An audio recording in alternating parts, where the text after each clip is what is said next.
Hello and welcome to another video. I'm in the woods, it's windy and it's cold, so I've got my jacket on today, and I've just spotted a troop of purple russula mushrooms.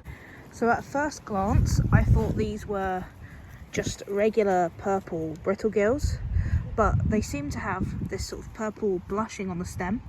The amethyst brittle gill and the fruity brittle gill are also mushrooms that are purple on the top with purple on the stem. We might as well do the test to find out whether or not they're edible. So for any of you that don't already know, you can tell if you have a russula if the gills flake like almonds when you run your finger across them. The stem snaps clean in half like a piece of chalk like that. And the third test is that you can actually peel this top layer of the cap away from the flesh without damaging it. These mushrooms are quite dry, so that test isn't going to work. But if you're sure you've got a russula, then you can nibble a little bit of the cap. Don't swallow it, just put it on top of your tongue like this.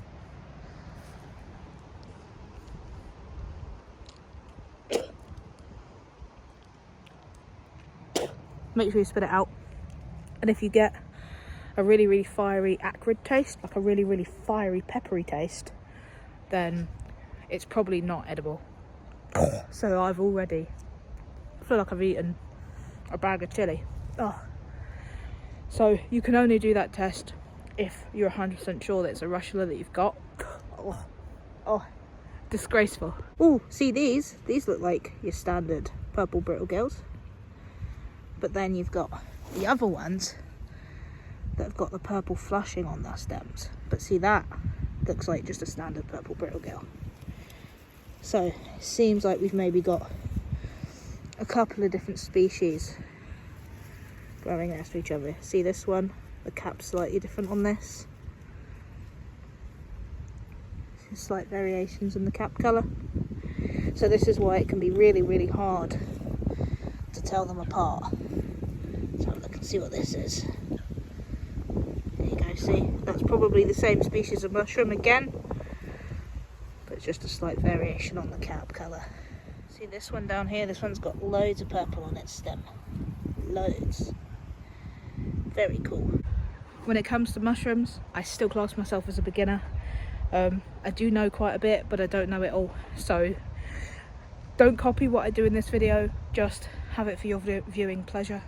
And if you would like the opinion of an expert, then I'll leave my friend Danny's channel in the description down below. Go show her some love, because yeah, she's the expert, not me. What on earth is that? That's insane. I've never seen these before. So I can tell you this is a member of the Lactarius genus because it's lactating or producing latex or milk where it's damaged. But yeah, that's all I can tell you about this. This is a beautiful mushroom. There's another mushroom down here I've just spotted. Well, there's a couple actually. There's another russula there. And I'm sure I spotted an amethyst deceiver as well. Where is it? There it is. So there's another russula here. And then that looks like a really dry amethyst deceiver. Really dry one. Let me have a look. So the problem with this mushroom is I'm confident that this is an amethyst deceiver, despite the strange top. Just because obviously the nature is in the name, deceiver, they tend to look like things that they're not, so they deceive you into thinking that they're something else. But the lilac fibre cap and the lilac bonnet are two very poisonous lookalikes of this mushroom, and I think that the reason this mushroom looks like this is because it's very dry, very dry. But the gills are, like, the whole mushroom is purple, so there's no worry there. It's not got the dimple on the top, so it's not a bonnet. And the gills are purple, not a weird sort of greeny grey colour, so it's not a lilac fibre cap. So that's a beech tree, so these will be beechwood cicadas, another member of the russula family, but they're quite well dug in there. Might not be able to get a full one out. no idea what that is. These are very cool. I'm not sure what these are. Not sure what these are either. Oh, these are those ones that I can never remember.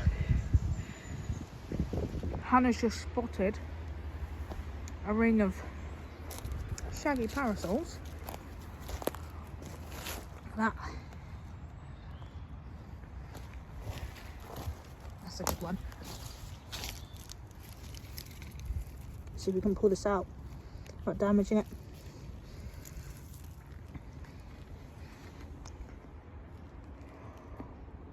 Yeah, it looks like a shaggy parasol to me. Right, we're going to add this one to our pile. So a lot of mushrooms here today.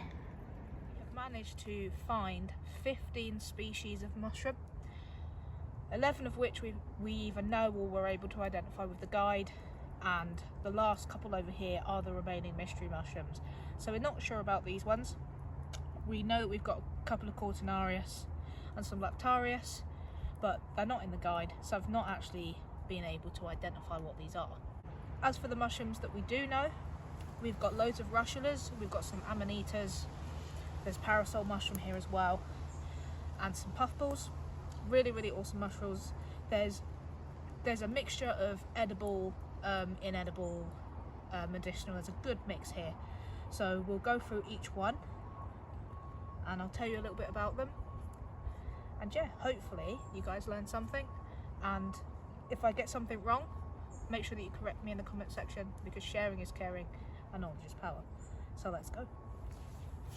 So the first one, I mistook this for the purple brittlegill, but this is actually, according to the guide, the primrose brittlegill, and that's because it has this purple blushing on the stem.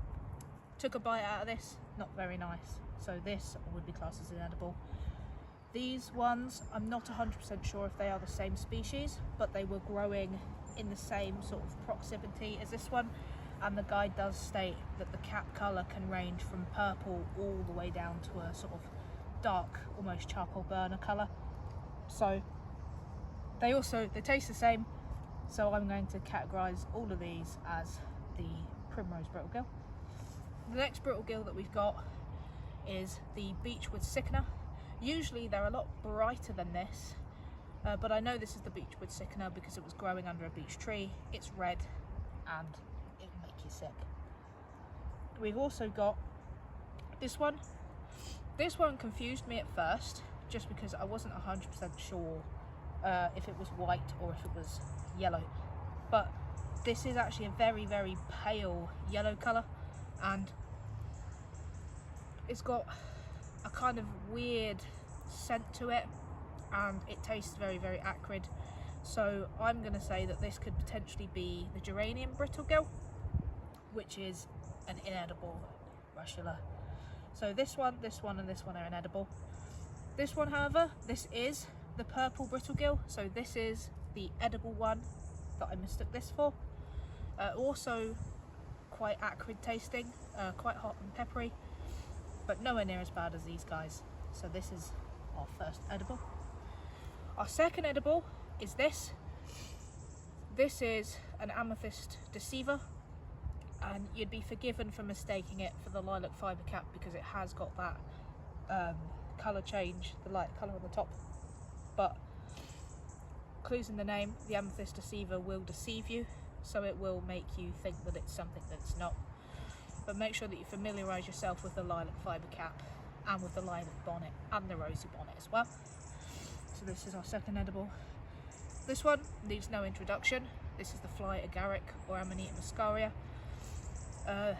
Deaths from this mushroom are rare, but it is poisonous and it's also a hallucinogenic, so stay clear of that one. We've got another edible here. I keep forgetting that this is edible. I quite often think that this is poisonous, but this is edible. This is the tawny funnel, commonly mistaken for the common funnel, but both are edible, so that's okay.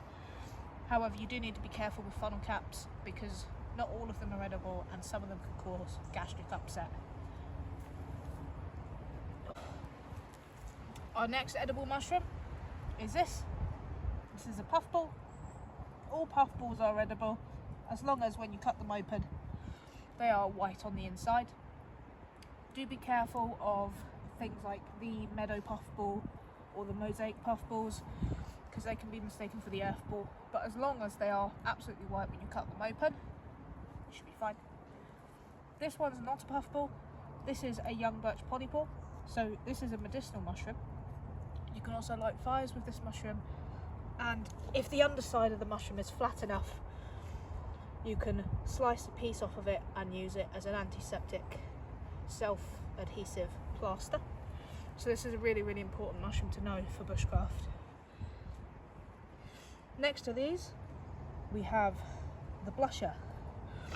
So like the fly agaric, this is also a member of the Amanita family, and its poisonous lookalike is the panther cap. However, you can tell the difference because the blusher, as you can see, blushes purple when it's blushes pink when it's damaged, and the skirt has striations on it, whereas the panther cap skirt will be completely flat or plain. This one has got little grooves, little lines on it, so that are really, really important features. But you've got to make sure that you get familiar with the blusher and the panther cap and the grey Amanita, because the panther cap is deadly poisonous.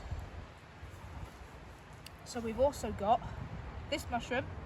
This is a brand new one for me. This is the shaggy scaly cap. This was found growing out of the side of a beech tree. Really beautiful mushroom. Now that I know it, I'll probably never forget it. And yeah, this is an inedible mushroom, but it looks absolutely gorgeous. And our last edible is this. These are edible when cooked, but you must be cautious, because like some mushrooms, you can also get gastric upset. If you eat these, they can have adverse reactions in some people. So always be careful. And as for these ones, not 100% sure about these. I know we've got Cortinarius and I know we've got Lactarius, but that was about all I could figure out. And you must always remember that if you are not 100% sure of what your mushroom is, don't eat it. And even if you are 100% sure, only try a little tiny bit, and make sure that you cook your mushrooms well. The exception to this rule is the russulas, because as long as you're 100% sure that you've got a russula, you can take a bite, spit it out, and if it leaves that acrid, spicy taste on the tip of your tongue, it's probably not edible. With the Amanitas, they typically have warts on the surface. They grow from an egg sac, they have white gills, and they usually have white stem. So as long as you familiarise yourself with the key characteristics of each genus, that's a really good place to start. Those ones I'm still not sure, obviously Cortinarius and Lactarius.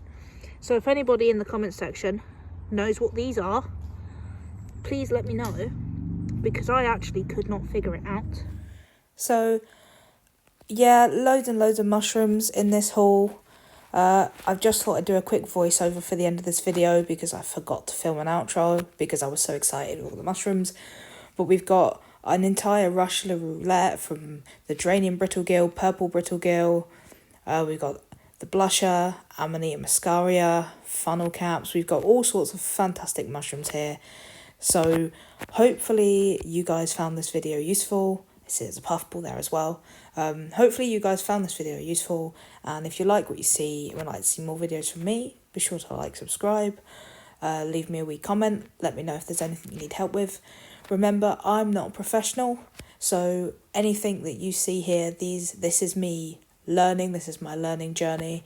I'm enjoying sharing my learning with you guys, but remember, if I make a mistake, then make sure that you let me know in the comment section, because sharing is caring and knowledge is power.